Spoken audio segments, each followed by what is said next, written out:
Sejam bem-vindos ao canal da Família 93.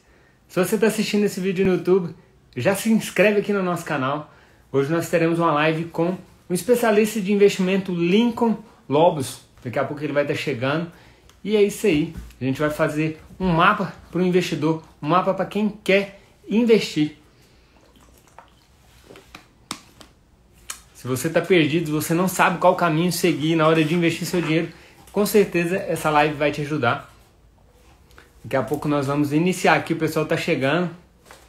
Hoje a gente vai fazer então um guia, um mapa, para quem às vezes está perdido, não sabe qual caminho seguir na hora de investir seu dinheiro. Com certeza essa live vai te ajudar a seguir esse caminho. Boa noite, Maria. Está chegando aí, sempre presente aqui nas nossas lives. Um abraço. Obrigado pelo apoio sempre aqui, né? O canal da Família 93. O Pablo está chegando aí. Eu já vou compartilhar essa live com o meu grupo do WhatsApp, porque o pessoal possa chegar junto aqui. Já cliquei aqui, enviar.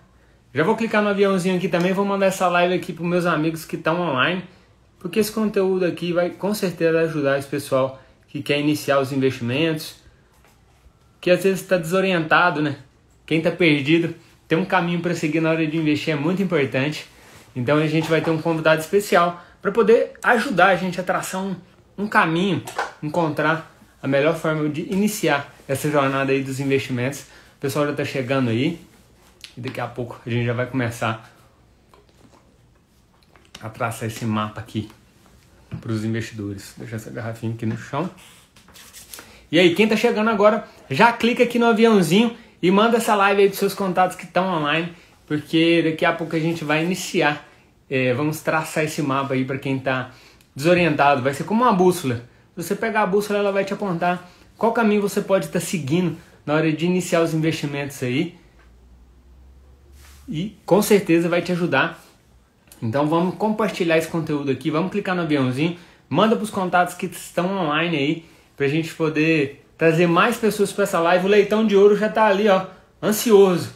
Está desorientado o menino, não sabe qual caminho que ele segue na hora de tirar o dinheiro do porquinho para colocar nos investimentos. É isso aí, Genésio. Boa tarde. Vamos chegando aí, pessoal. Olha aí, já batemos 10 pessoas aqui na live. A hora que esse convidado chegar, com certeza a gente vai presentear ele com mais pessoas aqui na nossa live para poder valorizar ainda mais o tempo dele. E com certeza ele vai entregar muito valor aqui para nós. Vamos olhar aqui se ele já está disponível aqui para a gente chamar. Só aguardar ele solicitar para participar aqui para a gente iniciar. Então, esse mapa dos investimentos é algo que é muito importante, porque na hora que você começa a ouvir falar sobre investimentos, a dúvida paira sempre no ar. Qual que é o caminho que eu posso seguir? Que tipo de investimento que eu faço? Será que esse investimento é seguro para o meu perfil? O pessoal está falando de investir em ações, em opções, fundos imobiliários. Fundos imobiliários, quais são as melhores opções para quem está iniciando? Ou eu que já iniciei e às vezes não sei se estou fazendo o que é certo. Então, olha aí, o Lincoln está aqui. Deixa eu ver aqui. Já vou iniciarmos essa live. Já mandei o convite aqui, vamos ver ele aceitar. Olha aí, mestre. E aí, Lincoln? E aí, como é que tá? Já é boa noite já, né? Como é que estão as coisas por aí? Boa noite, tranquilo? Tudo tranquilo. Como é que tá o áudio? Tá beleza agora, tá ótimo. Beleza. E aí, como é que tá? Pessoal, nós temos o leitão de ouro aqui atrás e o Lincoln lá atrás tem um touro de ouro, tá vendo? É isso aí. Ô, Lincoln, eu falei assim, eu te mandei mensagem, falei assim, a gente precisa de fazer um mapa, porque o pessoal que vai, às vezes, quer iniciar no mercado financeiro tá travado. Eu quero, às vezes, investir algum dinheiro, eu ouço você falar aí sobre investimentos, mas eu não sei nem por onde que eu começo. Então eu falei assim, vou chamar uma pessoa que é um analista certificado de investimentos para poder mostrar para a gente qual o caminho que a gente pode seguir, sobre o que a gente pode falar para o pessoal que está assistindo a nossa live aqui hoje, para poder tirar essas dúvidas. Mas primeiro, se apresenta para o pessoal que está aqui te assistindo, fala aí um pouco quem é o Lincoln. E aí, pessoal, boa noite, tudo jóia? Meu nome é Lincoln, minha profissão é enfermeiro e recentemente eu tirei a certificação de analista CNPI, já aí quebrando um paradigma que para investir tem que ser formado no mercado de capitais, tem que ser contador, administrador, economista, e não tem nada disso. Então, eu, como enfermeiro, comecei a gostar dos investimentos. 2015 para 2016, e um livro que mudou a minha vida foi o livro Pai Rico, Pai Pobre, que eu pude perceber a diferença entre um ativo e um passivo. E a partir do momento que eu li aquele livro, eu queria acumular ativos para eu poder viver de renda passiva, não ter que depender de governo nenhum para se aposentar. Eu provavelmente pago hoje INSS, Previdência, porque sou obrigado, desconto no contra-cheque, mas com certeza absoluta, eu estou pagando porque obrigado, porque eu não vou depender do governo para poder me aposentar. Já estou a passos largos conseguir a minha liberdade financeira e acho muito importante começar a investir o quanto antes. O melhor dia para investir foi ontem e o segundo melhor dia é hoje. Começar a investir para não depender do governo, para não depender de esperar até 62 anos se você for mulher, ou 65 anos se você for homem. Quando eu li o livro, eu pensei comigo, porra, eu sou enfermeiro.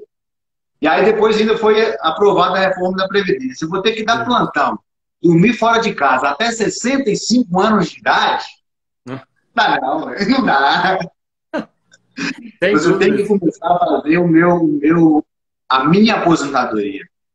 Sim. Certo? Lincoln, eu penso da mesma forma que você. Eu sou bombeiro militar aqui em Uberlândia e durante a minha vida, meus primeiros 10 anos de serviço, eu fiquei imaginando isso. Porque você imagina, Lincoln, na hora de você se aposentar, você tá lá assim, ó, com 60 anos, aí você fala assim, ó, só falta 5 anos para me aposentar. Aí vai ter uma nova reforma da Previdência, aí você vai ter que ficar mais 3 ou 4 anos. Ou então aquele salário com o qual você ia se aposentar, agora vai ter um teto. Você vai perder ali 30%, 40% do salário que você contribuiu. E aí na hora de aposentar que você vai pensar, por que eu não iniciei os investimentos ou comecei a estudar lá atrás, em 2021, em 2020, não é verdade? Justamente hoje, menos de 1% da população tem a liberdade financeira. E quando eu falo liberdade financeira, pessoal, é o seguinte: a liberdade financeira é aquele dinheiro que você tem de uma renda passiva que é capaz de pagar 100% das suas despesas, certo? Quando o exemplo mais comum que tem é você tem um apartamento e aquele apartamento, um imóvel, ele gera um aluguel para você sem você precisar de trabalhar. É o exemplo mais comum que tem. Aquele dinheiro que o seu inquilino te paga é uma renda passiva, certo? Mas se você comprar um apartamento, comprar um imóvel, você tem que ter muito dinheiro para te dar um retorno. Acima de 100 mil no mínimo para comprar um apartamento, um imóvel vai te dar uma renda passiva. E o mundo dos investimentos, você pode conseguir renda passiva gradualmente, começando a investir um pouco. Então não precisa de já fazer aquele investimento preciso, aquele grande investimento. Você pode comprar, por exemplo, você pode ser dono de 19 imóveis, por exemplo. Se você comprar um fundo imobiliário, um KNRI, por exemplo, com 19 excelentes imóveis, 20, aliás, são 20, com R$150, e você recebe ali proporcionalmente ao número de cotas que você tem. Então, o mercado financeiro, ele te dá uma entrada muito fácil para você começar a investir e já começar, no próximo mês, ter uma renda passiva. E essa renda passiva, mais o seu aporte mensal, no longo prazo, vira uma bola de neve, no sentido positivo. Não é à toa que a bibliografia do Warren Buffett chama Snowball, né? O rei dos investimentos, mágico dos investimentos. Então, como aqui tem dois servidores públicos, eu sou servidor público e o Osmar também, ele é bombeiro, eu sou enfermeiro.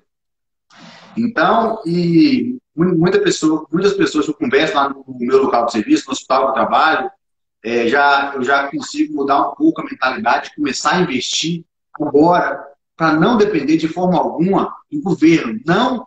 Não queira depender do governo. Uma coisa que o Osmar falou muito importante. Hoje, a nossa Previdência, ela é 65 anos para homem e 62 para mulheres. Então, eu tenho que trabalhar, eu teria que estar lá, dando plantão, pegando veia, com 65 anos de idade. Porém, tem um fato que acontece no mundo todo, que à medida que a expectativa de vida vai aumentando, a aposentadoria vai aumentando também a idade. Então, quando eu chegar lá, em 63, 64 anos, o governo, de uma hora para outra, não, agora é 75. Eu teria que trabalhar mais 10 anos para me aposentar. Desse risco eu não vou querer correr. Eu comecei a investir logo para eu ter essa liberdade financeira. Quando E muito antes dos 65 anos de idade, né, Osmar? A ideia é essa. Com certeza. Ô, Lincoln, eu sempre fiz essa bola de neve, mas ao contrário, como você falou, eu fazia ela no sentido ruim. Desde que eu entrei como servidor público, eu comecei a me endividar. Pela facilidade que a gente tem de acesso ao crédito, pelas aquelas vontades reprimidas que a gente teve a vida inteira, de falar assim, não, agora eu vou comprar um carro financiado, agora eu posso comprar uma casa, eu posso pegar um empréstimo para poder estar viajando. E durante meus primeiros 5 anos ali de profissão, eu me endividei muito. As minhas dívidas chegaram ali a mais de R$ 200 mil. E aí eu estava numa situação de escassez financeira, mental. Isso atrapalhava o meu relacionamento com a minha família, com a minha esposa, com meus filhos. Eu senti isso na pele. Como é receber o salário num dia e no outro dia já não ter mais nada até o final do mês? E aí a maioria das pessoas que estão endividadas passam por isso. Aí ela pega o cartão de crédito e fala assim, eu posso usar o cartão e sobreviver até o final do mês. Mas como você falou, a partir da educação financeira, do conhecimento, de estar trocando ideias aqui, estar numa live como essa aprendendo, você começa a despertar esse interesse de falar assim, com apenas R$ 10 eu consigo comprar uma cota de um fundo imobiliário. Mas vai me dar apenas 7 centavos de dividendo. Mas isso é na primeira cota. E aí eu falo para o pessoal o seguinte, os primeiros R$ 10 que você vai colocar ali para investir, não vai te deixar mais rico, não vai te tirar da miséria, não vai mudar a sua vida. Mas você vai começar a preparar aqui a mentalidade. Porque os primeiros R$ 10, depois no outro mês mais 10, e aí você vai vendo e fala assim, realmente eu consigo pôr esse valor, eu consigo pôr 20 no outro mês, e você vai construindo, o que você falou, a bola de neve, ela não precisa iniciar grande, ela tem que começar pequena. E aí ela tem que ter consistência no aporte, como você disse, e rolando ela devagarzinho. Mas eu também falo muito, Lincoln, com o pessoal que trabalha comigo, o pessoal que está chegando no momento de aposentar, e aí ele não tem condições de estar desfrutando essa liberdade que a gente sonha a vida inteira. Falar assim, a hora que eu vou aposentar, eu vou curtir a vida, vou comprar uma casa na praia e vou ficar lá curtindo. Na verdade, o que a maioria tem que fazer é continuar trabalhando, tem que arrumar um serviço extra para poder sobreviver. E a gente vai falar muito sobre isso aqui hoje. Mas, Lincoln, vamos falar um pouco aí da mentalidade. Eu estou começando a iniciar, eu estou iniciando meus investimentos agora. Qual que é a mentalidade que eu preciso para ser realmente um investidor de sucesso? A primeira coisa é a mentalidade, e é uma das coisas mais importantes. A mentalidade do investidor, a mentalidade de uma pessoa que quer investir, que quer obter uma liberdade financeira, ela, na minha opinião, é mais importante do que a capacidade de analisar uma ação, a capacidade de analisar um ativo. Para você ter uma ideia, a mentalidade é tão importante, mas tão importante, que um dos fundos de investimentos mais famosos do mundo foi o fundo do Peter Lynch. Esse cara aqui, ele deu um retorno de mais de 29% ao ano, ao longo de 14 anos. Um dos melhores fundos da história dos Estados Unidos. Porém, a maioria das pessoas perderam dinheiro. Por quê? O mercado começava a subir e as pessoas começavam a comprar. Aí o mercado caía, as pessoas começavam a vender. Todo mundo, quando entra no mercado, pensa assim, eu vou comprar na baixa e vender na alta. Mas o que acontece é exatamente o contrário. Ela compra porque está na euforia, a bolsa de valores está subindo, o Bitcoin está subindo, vou comprar, e aí vem a queda. Ela vende no medo. Compra na euforia e vende no medo. Por isso que o fundo do Peter Lynch, um dos maiores retornos da história, a grande maioria das pessoas perderam dinheiro por quê? Por causa da mentalidade. Agora, para a gente começar a investir, não começar a investir, começar a se organizar financeiramente, porque a organização financeira, muitas vezes, ela é muito mais importante do que o investimento em si. Uma coisa que o Osmar falou, no começo da carreira dele, ele se endividou mais de R$ 200 mil de dívida, e é uma coisa comum. A pessoa, no meu ciclo de amizade, no meu serviço, eu vejo muito isso, e já vi muito isso também. Em todos os empregos que eu passei, eu formei no final de 2008, comecei a trabalhar como enfermeira em 2009. E todo emprego que trabalhei em Norte de Minas, em Coração de Jesus, em Ponte Nova, Lafayette, Belo Horizonte, Ouro Preto, em tanto de lugar. E sempre tinha, começando a trabalhar, a primeira coisa que fazia era dívida. E dívida que era, às vezes, muito maior do que 50% do salário. A pessoa ganhava R$ 2.000, financiava um carro de R$ 1.200 por mês. Esse foi o meu caso. A primeira coisa que eu fiz foi comprar um carro. E eu ganhava R$ 2.000 na época. e a parcela do meu carro é 1.200. Eu tive a sorte que minha esposa me ajudava, que na época era namorada, ajudava a pagar, mas já com a cabeça errada. Outra coisa também que eu fiz errado, eu peguei dinheiro emprestado para pôr na poupança para juntar. Olha para você ver. Peguei R$ 2.000 e pagava ali 200 e pouco por mês durante um ano. Só para eu poder ter o dinheiro juntado. Na poupança não rendia nada e o juros de financiamento é muito alto. Sim. Então a gente tem algumas crenças que são limitantes que a gente tem que combater desde o começo, tem alguns vieses. E nos investimentos, nas finanças como um todo, eu acredito que tem duas regras de ouro. A primeira delas é gaste menos do que ganhe. Porque para você começar a investir, a sua despesa tem que ser menor que a sua receita. Se você ganha 5 e gasta 10, como que você vai começar a investir? Se você investir aquele investimento, meio que transforma em uma dívida, certo? Sim. E a segunda regra, pague-se primeiro.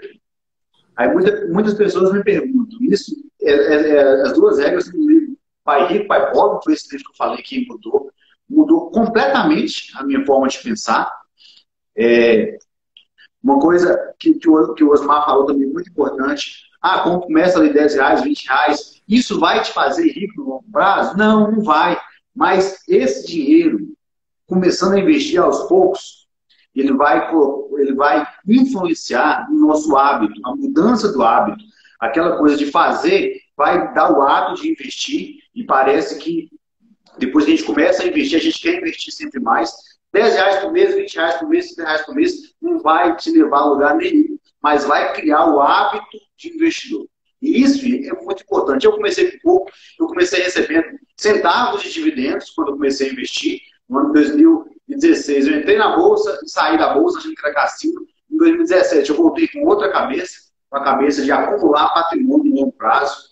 E aí, em um ano, eu recebi ali R$ 100 e poucos, em um ano todo. Depois foi aumentando, foi aumentando, foi aumentando. No ano passado, 2020, de dividendos, se eu pegar uma média mensal, foi maior que o meu salário de enfermeiro, por exemplo, no meu primeiro salário, que era R$ 1.600. Hoje, eu consigo receber um dividendo maior do que R$ 1.600 mensais. Então, já estou a caminho de conquistar a liberdade financeira. E a mentalidade ela é muito importante para conseguir. Porque muita pessoa compra uma ação aqui, compra um fundo, vou realizar o lucro, ganhei aqui R$ 50, estou com R$ 50 de lucro, vou realizar o lucro. Você tem que acumular patrimônio ao longo do tempo. É focar no aporte mensal e focar no longo prazo.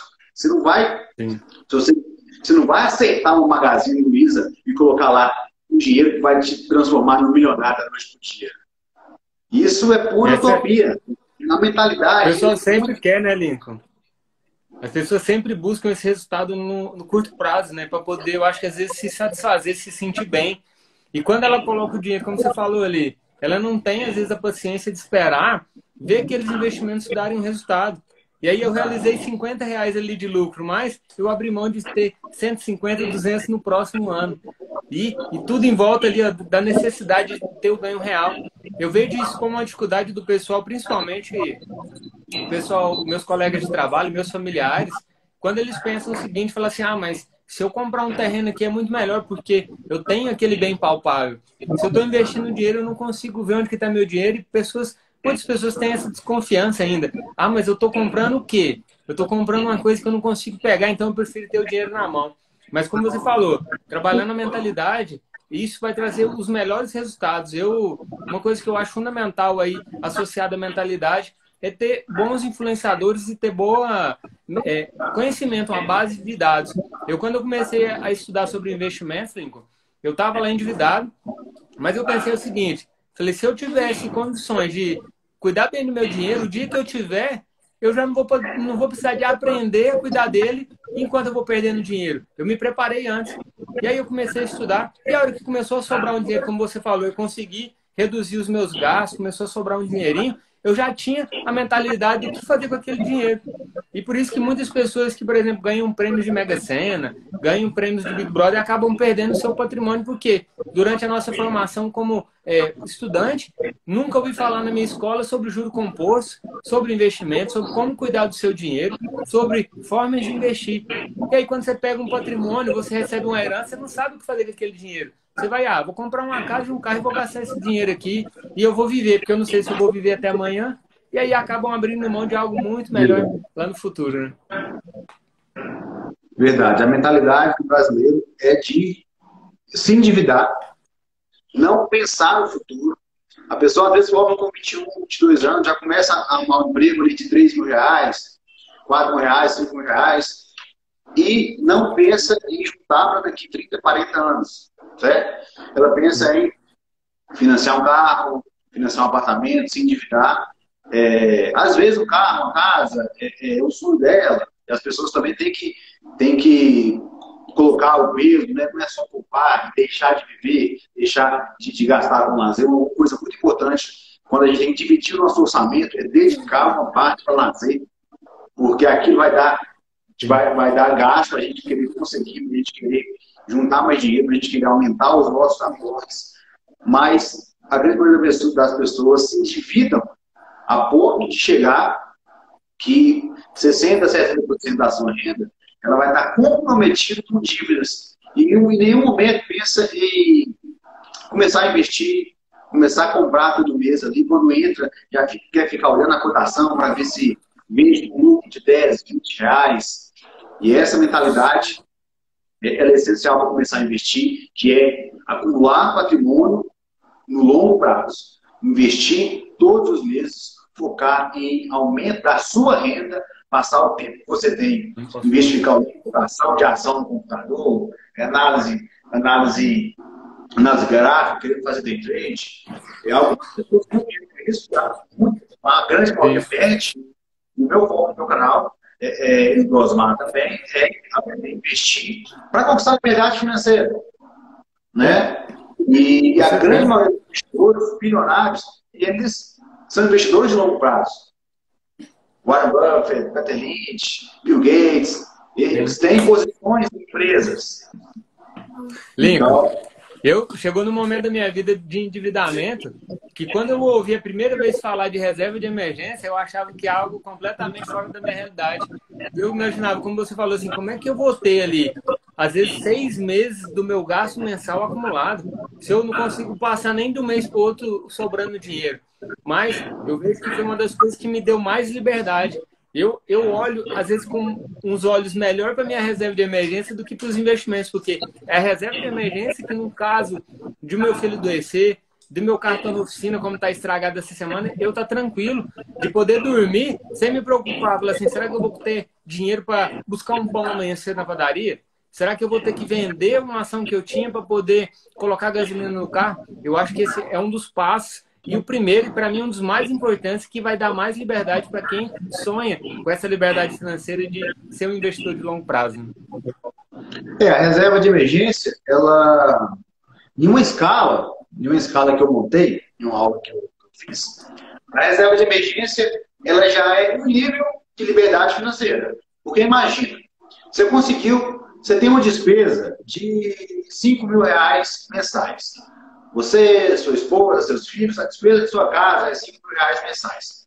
Então, de acordo com o emprego que você tem, da estabilidade que você tem, você junta ali de 6 vezes a sua despesa a 12 vezes.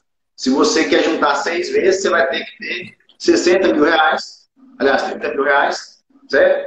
E se você quer juntar 12 vezes a sua despesa, você vai ter que ter 60 mil reais. E aí você escolhe, você quer manter sua reserva de emergência 6 meses sem precisar preocupar, caso se largue um emprego, ou então quando você precisar preocupar. Então você vai pegar a sua despesa mensal, vai calcular, igual eu exemplo aqui, 5 mil reais, e vai juntar de 6 a 12 vezes aquela quantia.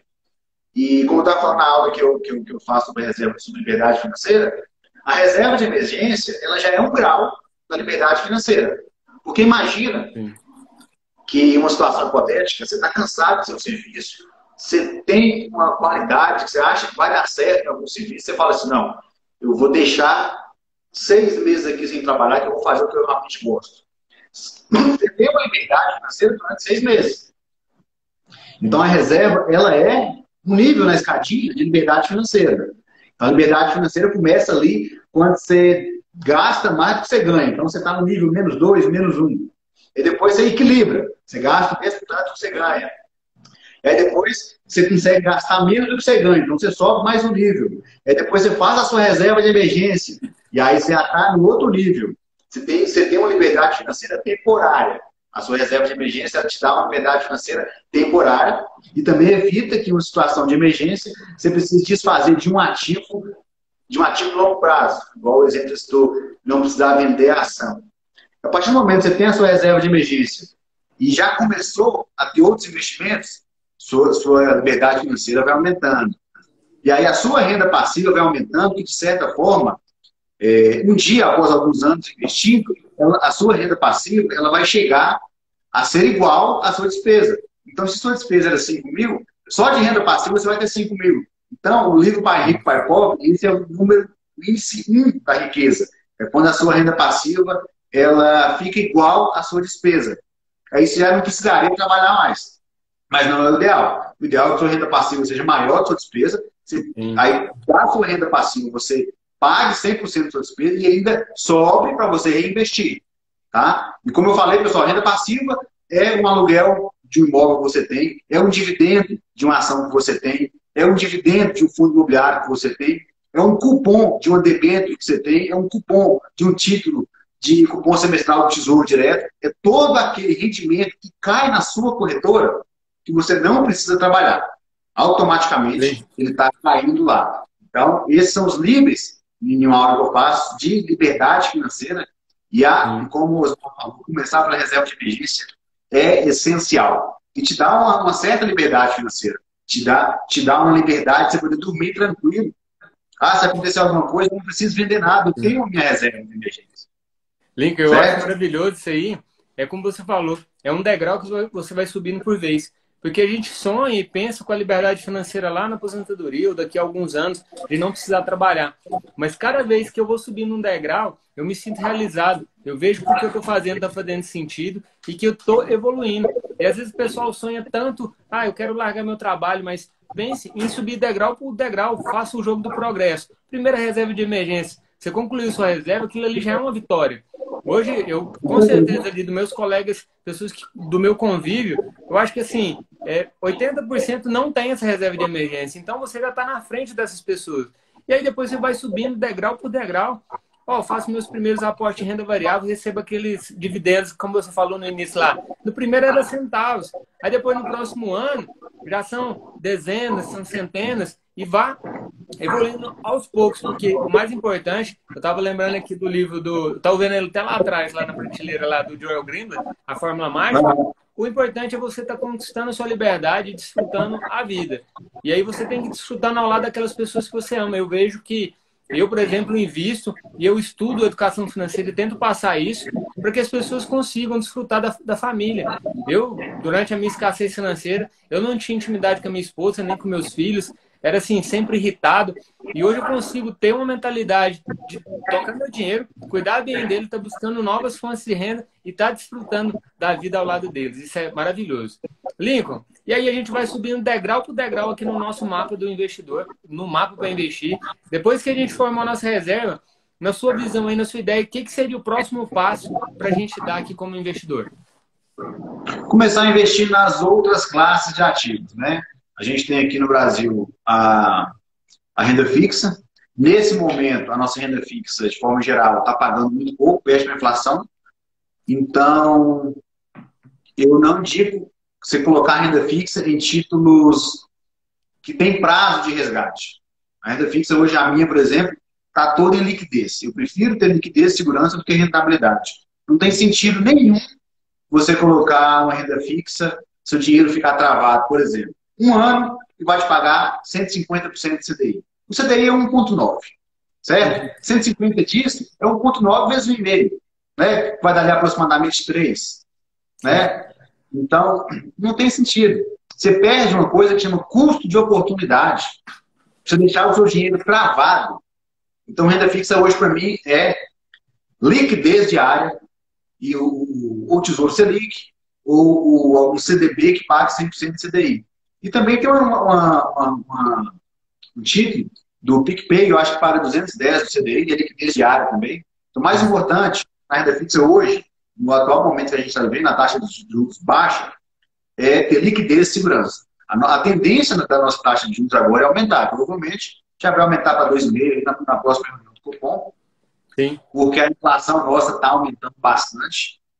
E a gente pode notar também que o índice oficial da inflação não tem relação nenhuma com a inflação, né?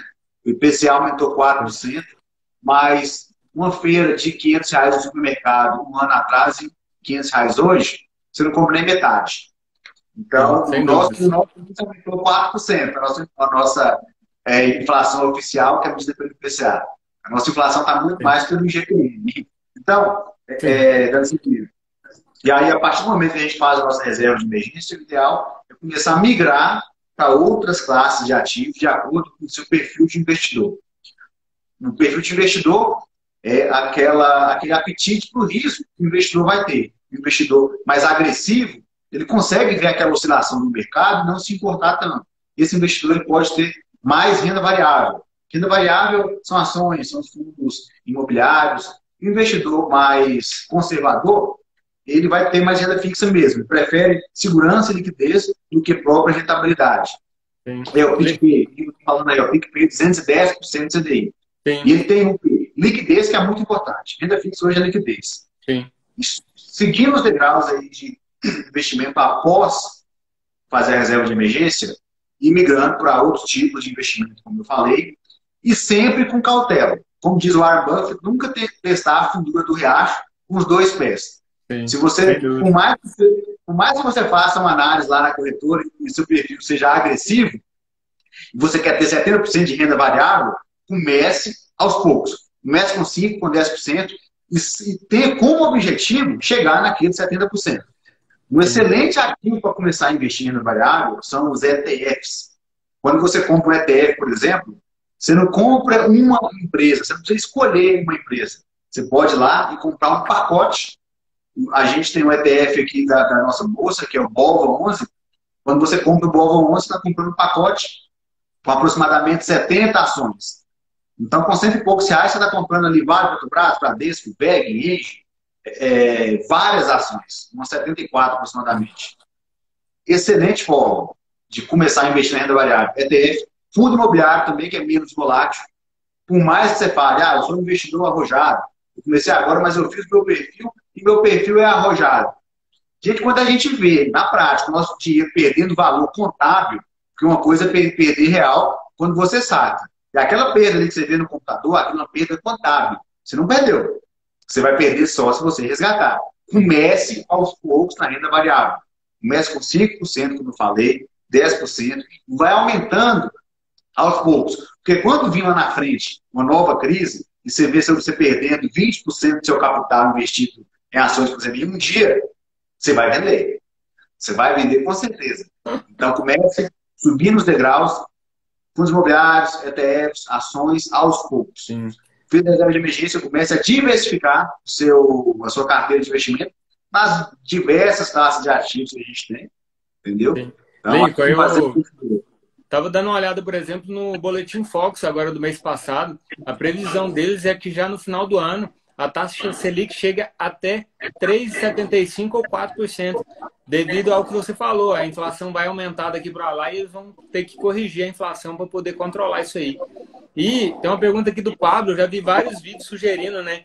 Eu também acho importante diversificar na reserva de emergência. Você pode manter em algum título público federal com liquidez diária, e você pode também ter, como o Lincoln falou, no PicPay, no Nubank, pagando 100% de CDI, um CDB com liquidez diária. Eu acho que é importante você ter algo que você consiga sacar de imediato. E, por exemplo, um título público federal que às vezes demora uns 2 dias para estar ali na sua conta disponível. Mas, lembrando, eu acho que, sem dúvida, que o título público federal tem maior segurança, né? Lincoln, e vendo esse cenário de aumento da inflação aí para o próximo ano, já para esse ano de 2021, é fundamental a gente estar se expondo em renda variável, né? Em fundos imobiliários, em ETFs, em ações. Fala um pouco aí para nós, por exemplo, em fundos imobiliários. Como que eu poderia me proteger da inflação investindo em fundos imobiliários? Pô, tanto fundos imobiliários e ações, eles são ativos reais. Então imagina que você comprou um fundo imobiliário e esse fundo imobiliário é dono de um shopping. Quando o McDonald's, o Subway, a Riachuelo, a Lojas Rendes paga o aluguel para o dono do shopping, o gestor do shopping, no mínimo 95% daquele dinheiro tem que ser repassado para os cotistas. Os cotistas são os donos do fundo imobiliário. Então é quando você vai lá e compra uma cota de um fundo imobiliário, de shopping, por exemplo, você fica sendo cotista e você é dono proporcionalmente ao número de cotas que você tem. Então imagine que a inflação vai aumentar. O que é a inflação? Inflação é o aumento de preço generalizado das coisas. A inflação aumentando, as mercadorias vão aumentar. O aluguel vai aumentar. Então, o aluguel aumentando, o seu retorno também vai aumentar. Porque quando o McDonald's pagar o aluguel no shopping, e o shopping ele aumentou o aluguel, que os índices de aluguéis geralmente são ajustados pelo IGPM, que é muito mais do que o IPCA. Nosso IGPM está em 28% acumulado nos últimos 12 meses, 28 ou 25, se eu não me engano. Teve gente que passou apertado com o aluguel aí nesse período, né, Lincoln? Como? Teve gente que passou apertado com o aluguel corrigido pelo IGPM aí nesses últimos 12 meses. Um reajuste aí de 25%. Então, quando você investe em fundo imobiliário, você pega aquele aumento da inflação também, porque é um ativo real. Vou dar um exemplo agora em ações, por exemplo. Vamos dar um exemplo da Ambev. A Ambev produz cerveja e a principal matéria-prima é o milho. Né? Não é a cevada, é o milho. Elas por malte, mas a grande parte é o milho. E aí, o milho ele é cotado em dólar. A inflação também está relacionada com o dólar.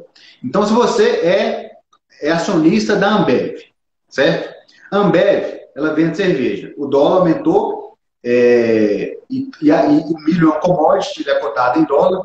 A Ambev, ela vai ter que gastar mais para comprar mais milho. O que ela vai fazer? Ela vai passar esse aumento para o consumidor. E aí o preço da cerveja vai aumentar. O preço da cerveja aumentando, a receita da Ambev, receita é o que ela vende, também vai aumentar. Logo, você é acionista da Ambev, o seu lucro também tende a aumentar. Não vou falar que o lucro vai aumentar, porque com o aumento da receita também pode embutir aumento na produção, aumento do custo da mercadoria vendida, mas no longo prazo, os ativos reais, ações, fundos imobiliários, eles tendem a te dar uma proteção com a inflação, porque automaticamente os produtos deles também vão aumentar o preço. Certo? Então, quer proteger da inflação? Ativo real. Ações, fundos imobiliários e também o ouro. O ouro é uma forma de ser meio que empatado. Em um estudo feito com 200 anos do livro Investir em Ações de Longo Prazo, o ouro meio que empatou com a inflação dos Estados Unidos, que está no livro Investir em Ações de Longo Prazo, do Jeremy Siegel. Então, o ouro ele te dá um empate com a inflação, certo? Em uma carteira diversificada, cabe tudo, dependendo do seu perfil de risco. Eu, por exemplo, eu não tenho ouro na carteira, mas é um bom ativo, descorrelacionado com outros ativos também. Realmente o ouro sobe quando a maioria da sua carteira desce e vice-versa.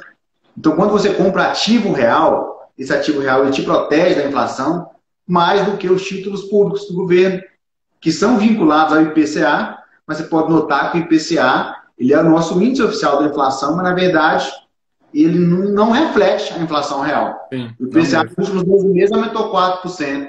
O arroz aumentou, o gasolina, o gás. Então, tudo aumentou. Olha, excelente forma aí do pessoal. Excelente forma do pessoal estar se protegendo. Hoje, na nossa Bolsa de Valores, tem as principais empresas de cada setor. Então, se você vai no supermercado, tem arroz da Camil, tem alimentos ali da BRF, tem carne da Friboi, da JBS ali. Então, várias empresas que estão presentes na Bolsa, elas repassam esse produto e você sente isso diretamente ali no mercado. Então, se você investe nas empresas que estão na Bolsa e elas se beneficiam ali, elas repassam esse custo, provavelmente você também está se preservando aí da inflação, tendo esse acúmulo de capital. Lincoln, dos fundos imobiliários, para quem está iniciando nos investimentos, você acha que tem algum setor específico para a pessoa ficar mais atenta ou iniciar ali devagar? Qual que é a sua visão aí com os fundos imobiliários? Bom, em fundos imobiliários é o seguinte, quando você compra uma cota do fundo, ele vai te pagar um aluguel mensal, certo? Esse aluguel mensal, ele pode ser mais ou menos de 0,5% ao mês em relação ao valor da cota, até 1,2%, 1% ao mês em relação ao valor da cota. Isso a gente chama de dividend yield. Vou dar um exemplo aqui de um apartamento. Vamos supor que você compra um apartamento de 100 mil reais. Nos grandes centros, em Belo Horizonte, por exemplo, de cada 100 mil reais investido em um apartamento, a média de retorno mensal corresponde a 0,24 a 0,35 ao mês. Ou seja, você comprou um apartamento de 100 mil reais, você vai receber líquidos de aluguel 240 a 350 reais por mês. Esse é o dividend yield. Nos fundos imobiliários, esse dividendo tende a ser maior, de 0,5% a 1,2%, mais ou menos, como eu falei. E é claro, se você quer pegar um dividendo maior, você vai ter que assumir um risco maior. Os fundos que pagam mais dividend yield, um retorno maior em relação ao valor investido, são os fundos de desenvolvimento, que constroem imóveis para revenda, constroem imóveis para alugar, e os fundos de papéis, que investem em dívidas ligadas ao setor imobiliário. E o fundo mais conservador são os fundos de imóveis físicos. Então, para quem está começando, eu indicaria começar pelos fundos de galpões logísticos, galpões industriais, que são fundos que vão, na minha visão, ter um grande crescimento por causa do e-commerce. Por exemplo, aqui na região de Extrema, Minas Gerais e São Paulo, tem vários galpões logísticos ali, da Privalha, da Netshoes. E em São Paulo, algumas compras que você faz na internet chegam no mesmo dia. Então, esses galpões, o logístico é porque é a logística mesmo. Minas é perto de São Paulo, já tem aquela saída, já tem aquela derivação daqueles produtos para entrar já em São Paulo. Entrar em São Paulo, Campinas. Então, o galpão logístico te paga um dividend yield mais ou menos de 0,5%, 0,4% a 0,6%. Eles são mais conservadores, porém, eles são mais seguros. Lajes corporativas também, você analisando quem é o inquilino. Então, essas duas classes, para mim, são as mais seguras. Os imóveis físicos, propriamente dito, galpão logístico e lajes corporativas, eles também, por ser mais seguros, pagam um dividendo yield menor. A partir do momento que a pessoa vai se entendendo o risco, porque eu não vejo problema nenhum em arriscar. O problema é você arriscar e não saber que está arriscando, certo? Em uma carteira de investimento bem montada, o que eu sempre falo? Quanto maior o risco do ativo, menor a posição que você tem que ter nele, né? Você não vai colocar uma carteira com 60% em ativos de alto risco. Quando você compra um ativo de alto risco, o retorno esperado, ele tende a ser maior, mas não é que é esperado que você vai ter aquele retorno. Então, é ponderar sempre pelo risco. E para iniciantes, começar em galpões logísticos, fundo imobiliário ou então fundo de fundo. Eu não gosto de fundo porque a gente paga 2 taxas de administração. Sim. Mas para o iniciante, eu acho que vale começar também por fundo de fundo, porque com 100, 150 reais você consegue ter ali mais de 100 imóveis na carteira quando você investe em fundo de fundo, que são os famosos FOF. Então, para começar, a diversificação e a segurança é mais importante do que a rentabilidade. Isso eu acho muito, muito importante. A partir do momento que você vai conhecendo, você vai tomando mais risco, investindo mais por conta própria, se expondo diretamente através daqueles ativos que você acha mais interessante. Mas esses 2 setores de fundo... e os shoppings também. O shopping agora está baixo, por causa da pandemia, pagando dividend yield baixo, 0,2, 0,3. Mas aqui no Brasil a gente não vai no shopping só para comprar. Vai para passear. Não é igual os Estados Unidos, por exemplo, que a gente vai no shopping exclusivamente para comprar. Aqui não, aqui a gente vai para ir na praia de alimentação, para ver gente, para conversar, para bater perna, como a gente fala aqui. Então, esses 3 setores são muito bons. Lajes corporativas, galpões logísticos industriais e shoppings, que são ativos reais, entendeu? É o imóvel físico em si.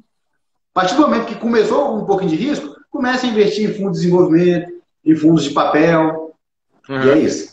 Lincoln, o Thiago Borrelli falou assim que depois que você virou analista CNPI, só aparece com o cabelo na régua. Mandar um abraço aí pro Thiago, que tá aí na live. Eu aprendi a fazer gerenciamento de risco com a minha própria pele no meu trabalho. O pessoal que me acompanha sabe que eu sou bombeiro. A gente tem que ter um gerenciamento de risco feito de forma primordial na nossa atividade.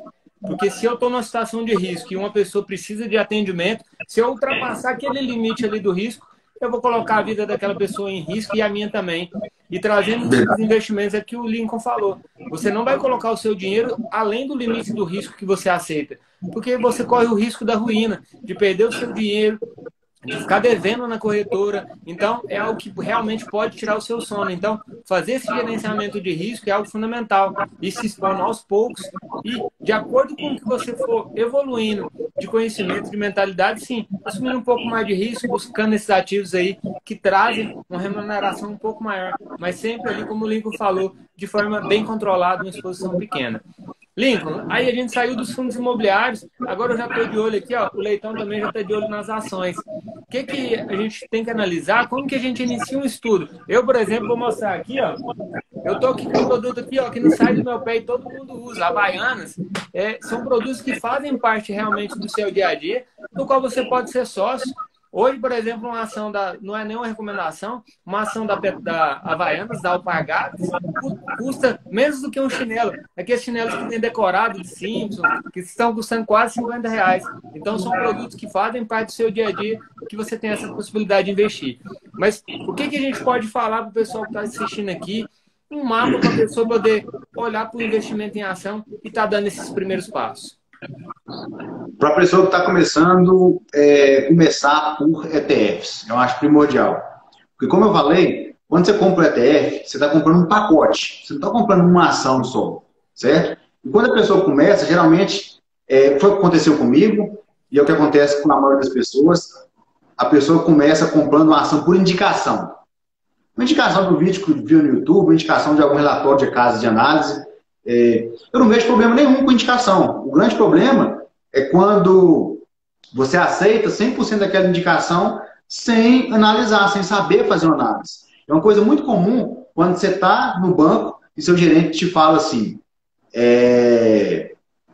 vamos aplicar aqui, fazer um investimento aqui nesse fundo. E às vezes a pessoa aceita aquela indicação por vergonha de falar que não sabe o que o gerente está falando. Sim. Eu vou... Assim, a indicação é válida, desde que você saiba analisar. Então, e começando a investir em ações ETF, com certeza, aqui no Brasil a gente tem poucos ETFs ainda, mas o mercado está crescendo. Como eu falei, ETF, ele é um pacote de ações que a gente compra, e os ETFs ele replicam índices. Por exemplo, aqui no Brasil, se a gente comprar o ETF BOVA11, a gente está comprando uma carteira com aproximadamente 70 ações, as maiores 70 ações do Brasil. Então, você não vai lá e compra uma ação só. Você não vai precisar analisar ação por ação. Você vai estar diversificado. E quando você compra um ETF, uma coisa muito importante, que a palavra é acompanhar. Você vai acompanhar a rentabilidade do mercado. Em contrapartida, quando você vai lá em um fundo de investimento de ações, por exemplo, é quando você dá o dinheiro para o gestor e o gestor ele faz o que quiser com o seu dinheiro dentro das normas do fundo. Por exemplo, em fundo de ação, ele tem que ter no mínimo 67% aplicados em ações ou ativos derivados de ações. Então, o gestor, dentro daqueles 67%, faz o que ele quiser. E uma grande curiosidade é que menos de 5% dos gestores eles conseguem bater o mercado. Ou seja, você comprando o ETF, você está acompanhando o mercado. Você comprando o ETF BOVA11, você está acompanhando o mercado. E quando você entrega o seu dinheiro para um gestor profissional, ele não consegue nem acompanhar o mercado. Nem 5% consegue acompanhar e bater o mercado. Tem que falar nas taxas de administração, né, Lincoln? 2% fundo de ação, mais 20% taxa de performance. Olha só. Então, esse link forma... Para o pessoal ter ideia... Esse valor, por exemplo, se você pegasse R$10.000 e colocar num ETF, que é esse fundo diversificado que tem uma gestão passiva que o Lincoln falou, por exemplo, o BOVA11 ou o IVVB11, que tem uma taxa de administração de 0,24%, R$10.000 ao longo de um ano daria R$24 aproximadamente em taxas. Agora, num fundo de investimento de gestão ativa que cobra ali uma média de 2% e fora a taxa de performance, você pagaria R$200 dos 10 mil que você tem investido. E aí, Isso apenas em um ano. Agora imagina isso ao longo do ano você aportando de forma consistente. Isso que o Lincoln está falando aqui faz muito sentido. Então, é importante realmente saber o que você está fazendo. E eu sempre falo, Lincoln, quem aprende não depende. Você não precisa realmente depender do Osmar Família, do Lincoln, do seu gerente de banco. Se alguém falar algo que faz sentido para você, você já vai identificar, falar assim, ó, o que aquele cara está falando ali não faz sentido. Você vai lá no seu gerente de banco e fala assim, ó, toma esse título aqui de capitalização, que é uma boa para você investir, daqui um ano você resgata seu dinheiro. Aí você para pensar e fala assim, ó, mas título de capitalização não é um investimento, é um seguro. E se eu precisar de resgatar o dinheiro antes, eu perco. Então não é um investimento. Mas tudo isso só é possível através aí do conhecimento. Continua falando aí, Lincoln, que eu te cortei. Tem uma dúvida aqui, ó, mais com reserva de emergência feita, depois ir para ETF. Quando começar a diversificar em outros ativos? O Pablo Silva está perguntando. Pablo, para começar a diversificar em outros ativos, primeira coisa que você tem que saber é conhecer aquilo que você está comprando. Sim. Entendeu? Depois, é uma análise qualitativa, que muitas pessoas falam um pouco dessa análise, é conhecer as forças e fraquezas daquela empresa, entender quem são os seus principais concorrentes, quem são os seus rivais, qual o poder de barganha que aquela empresa tem com o seu fornecedor, qual o poder de barganha que aquela empresa tem com o seu cliente. Por exemplo, imagine que a Apple aumenta o preço do iPhone. As pessoas vão continuar comprando. A Apple agora vende o iPhone sem carregador, vende o iPhone sem fone de ouvido, e as pessoas continuam comprando. Então a Apple tem uma grande vantagem frente aos seus clientes. Ela tem uma demanda que se chama inelástica, ela aumenta o preço e a venda continua do mesmo jeito. E depois é passar para aquela parte de analisar a empresa, analisar os fundamentos, analisar os indicadores. Para comprar uma ação, para montar uma carteira de ações, na minha opinião, primeiro você tem que montar um núcleo forte. Aquele núcleo forte são ações que vão te proteger, ações que já têm lucro crescente e constante durante uns 10 anos no mínimo. Aquelas ações, elas não vão ter uma rentabilidade muito alta, mas ela vai proteger o seu capital. E depois começar, são ações seguras, de pouco risco, e depois começar a investir em ações mais arriscadas, de médio risco, mas que pode te dar um retorno maior.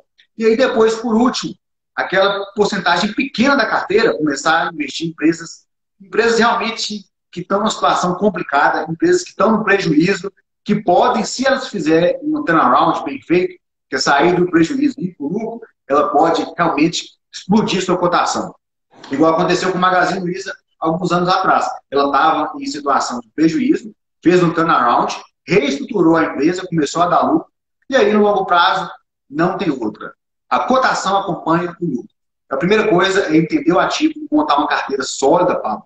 Depois, montou uma carteira sólida com empresas ali resilientes, empresas que têm lucro constante. Depois, com esse núcleo montado, começa a montar um núcleo menor com ações um pouco mais arriscadas. E depois, uma parte pequena, se for o caso também, se for de acordo com o seu apetite ao risco, montar um pedaço pequeno da sua carteira com ações mais arriscadas, certo?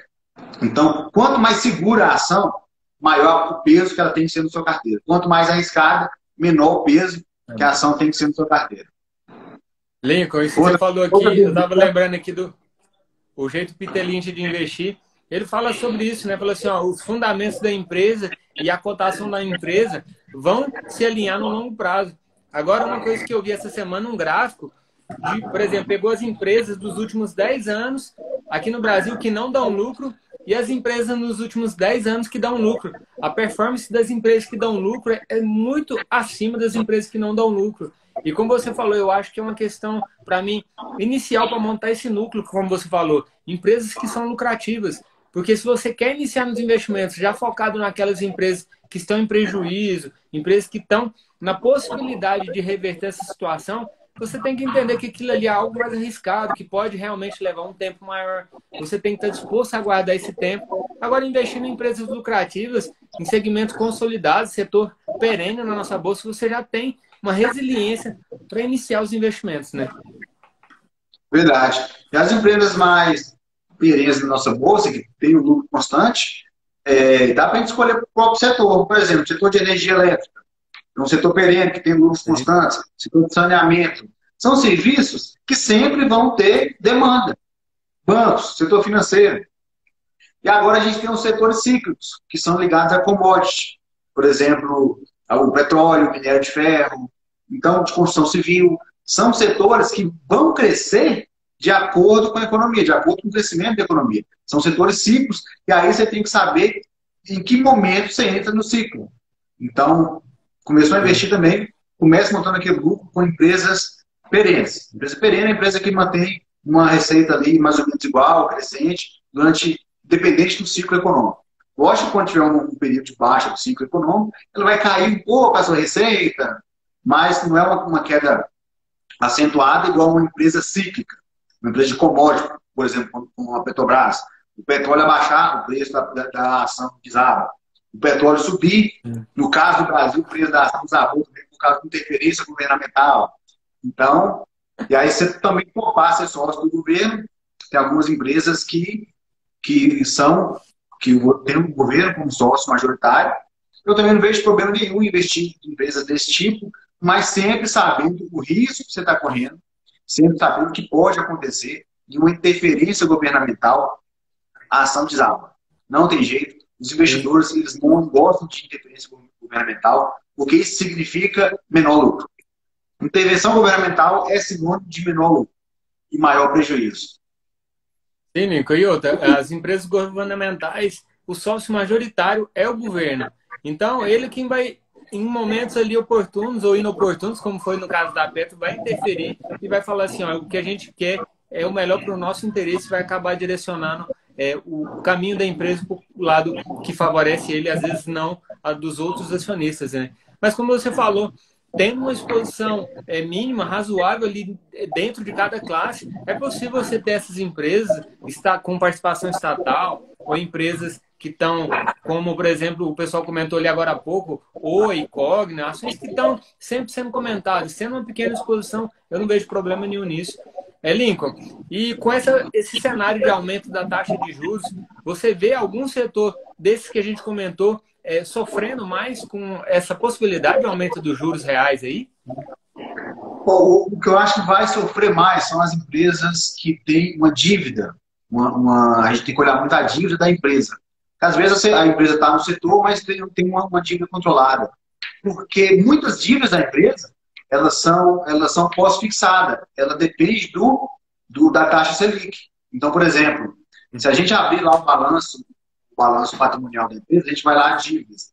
E a gente saber exatamente que dívidas que é aquela, que empréstimo, que financiamento, a gente tem que ir lá em notas explicativas e olhar qual é o teor daquela dívida. E tem muita dívida que elas são pós-fixada, ao CDI, pós-fixada a Selic. Então, essas empresas, elas vão ser prejudicadas, porque elas vão ter que pagar um juro maior da dívida.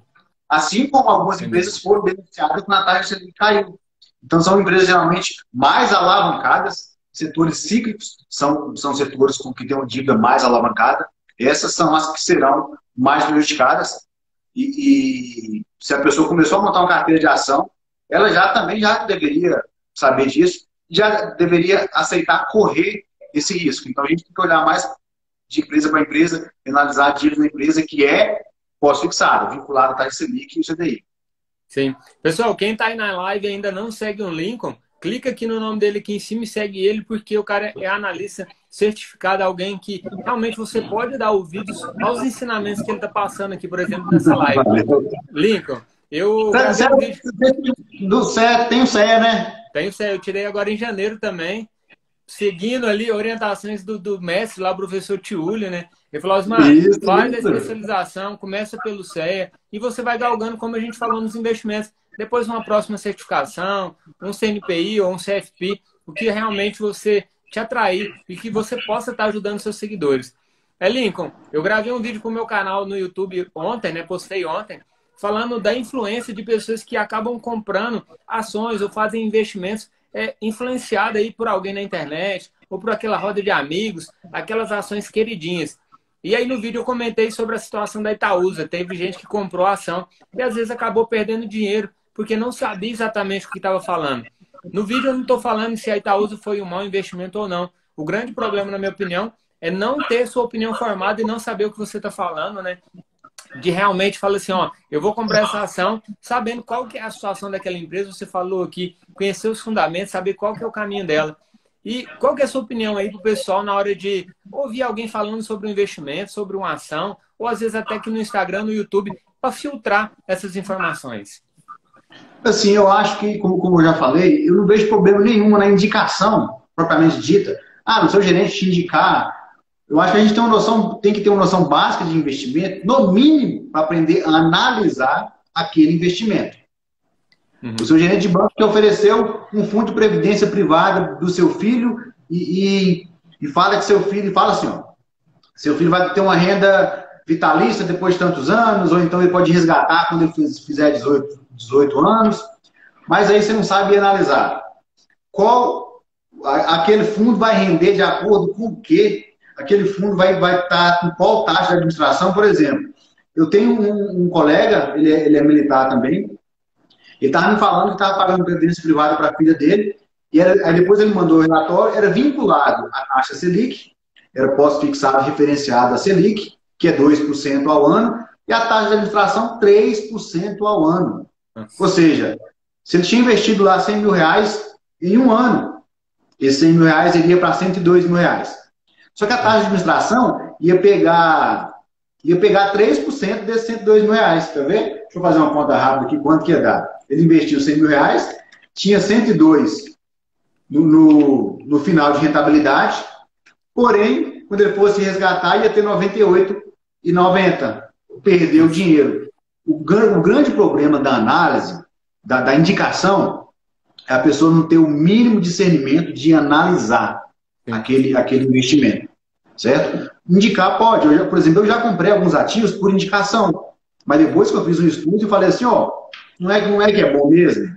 Então, poder ter o mínimo para poder entender o risco que você está correndo, porque indicar é fácil, mas a responsabilidade é 100% sua. Você que investiu, o dinheiro é seu, se você perder, a responsabilidade é sua. Então, tem que saber pegar essas indicações e analisar, e também não cair em muita indicação velada. Por exemplo, no YouTube tem muitos seguidores que têm milhões de seguidores, e aí ele vai lá e compra uma ação, e para ele comprar essa ação e postar, consequentemente ele não pode ter, ele não tem certificação nenhuma, porque, por exemplo, eu não posso fazer isso, eu já fiz, já comprei mostrando os investimentos do meu filho, porque agora eu tenho um código de ética para subir, e ele vai lá e compra, e tem mais de 1 milhão de seguidores, e fala assim, não é recomendação de compra. Eu estou comprando, mas não é recomendação. Estou comprando, mas não é recomendação. Assim aconteceu com a subida de algumas ações sem fundamentos. Então, a indicação, beleza, tem indicação lá? Saiba o mínimo para poder analisar. E para poder analisar, você tem que começar a estudar, a investir em educação financeira. Certo? Tem que investir em educação financeira.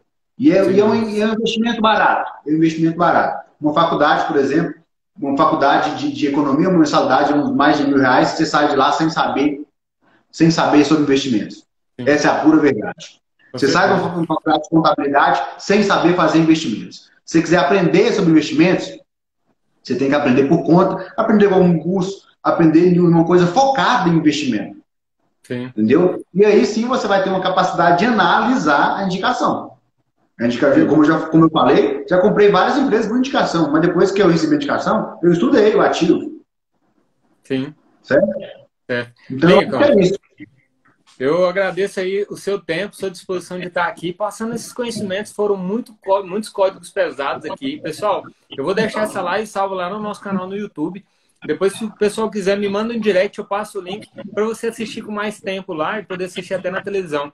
Lincoln, você falou da Previdência, né? Tem uma corretora de seguros, né?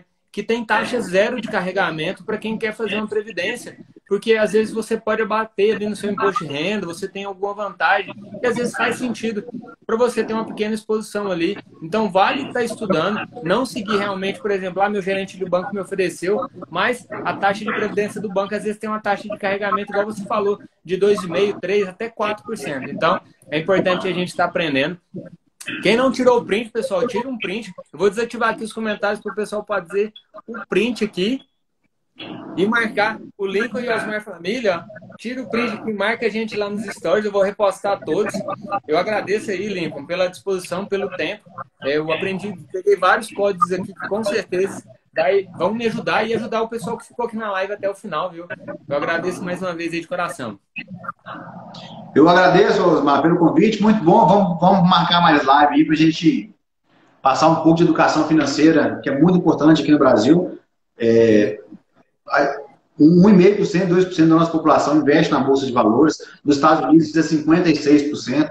Então, a porcentagem da nossa população que investe é muito pequena. Muito obrigado pelo convite. Vamos fazer mais lives, sim, pessoal. Isso que o Osmar falou é muito importante. Eu uso essa tática de investir em previdência para poder abater o imposto de renda, são fundos de previdência PGBL. Se você investir no VGBL, não vai servir para esse abatimento do imposto de renda.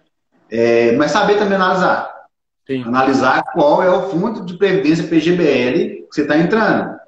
Então, não ir apenas na indicação do seu gerente, saber fazer uma análise e decidir se compensa para você entrar ou não. No meu caso, compensa porque eu pago muito imposto de renda, eu tenho 2 empregos, então acaba que eu tenho que pagar imposto de renda nessa declaração agora de abril. Inclusive, pessoal, estou preparando um material passo a passo, vão ser vídeos completos de como declarar imposto de renda e vou distribuir de forma 100% gratuita, tá? Basta cadastrar um e-mail lá, por exemplo, de fundos imobiliários. Vou dar um exemplo aqui de fundos imobiliários. Quando você vai fazer o imposto de um fundo imobiliário, você tem que declarar a sua posição, que você virou o ano de 2020 para 2021, tem que declarar os seus rendimentos de fundo imobiliário, tem que declarar subscrição que você tem que declarar recibo de subscrição que você tem que declarar recibo de sobra de subscrição e tem que declarar também lucro de compra e venda. Então, são 6 coisas de fundo imobiliário. Tchau, tchau. Falou oi? Tchau, oi. O meu tá pequenininho, o meu tem 7 meses ainda. E é isso aí, Lincoln. Sabe que uma coisa rapidinho para finalizar? Num país onde as taxas de juros, de dívidas, de empréstimos são tão altas, a necessidade da educação financeira é total, principalmente para as classes menos favorecidas, aquela pessoa que ganha menos. E é o que você tem entregado aqui, por exemplo, como esse conteúdo aí de declaração gratuita. Com certeza, pessoal, vale seguir o Lincoln, porque esse conteúdo aí vale ouro. Lincoln, agradeço aí, boa noite. Com certeza a gente vai marcar outra live aí depois. Um abraço. Eu agradeço pelo convite. Um abraço. Até mais, pessoal. Boa noite a todos. Obrigado.